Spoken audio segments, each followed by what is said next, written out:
Roach kung walang Manny Pacquiao. Kaya naman malinaw pa sa sikat ng araw na walang Pinoy na mamamayagpag ngayon sa buong mundo kung hindi nag-cross ang kanilang mga landas. Well, isinilang si Coach Freddie Roach noong March 5, 1960 sa Dedham, Massachusetts, United States. Ang kanyang ama ay si Paul Roach, samantalang ang kanyang ina naman ay si Barbara Roach.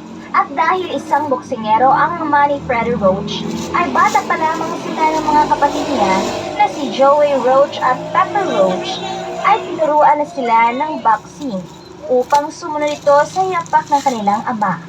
Well, ayon pa kay Freddie Roach, na di umano nung nagbibinata pa lamang siya, ay lagpas 300 suntukang kalye na ang kanyang naranasan.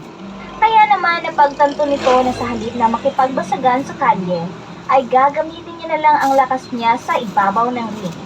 Dahil buti pa daw doon, kumikita at kinikilala ka. Kaya noong taong 1978 nga ay naging professional fighter na nga itong si Freddie Roach sa lightweight division. At kaagad nang naipanalo ni Freddie Roach ang kanyang 10 laban. Ngunit noong laban niya noong June 11, 1982, ay bigo siyang maipanalo ito dahil may biglang nag-iba kay Freddie Roach at eto nga ay napansin ng kanyang trainer.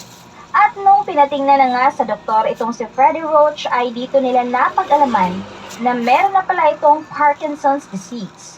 Kaya dahil sa pag-aalala ng trainer ni Freddie Roach, ay pinayuhan niya ang kanyang alaga na magretiro na sa boxing.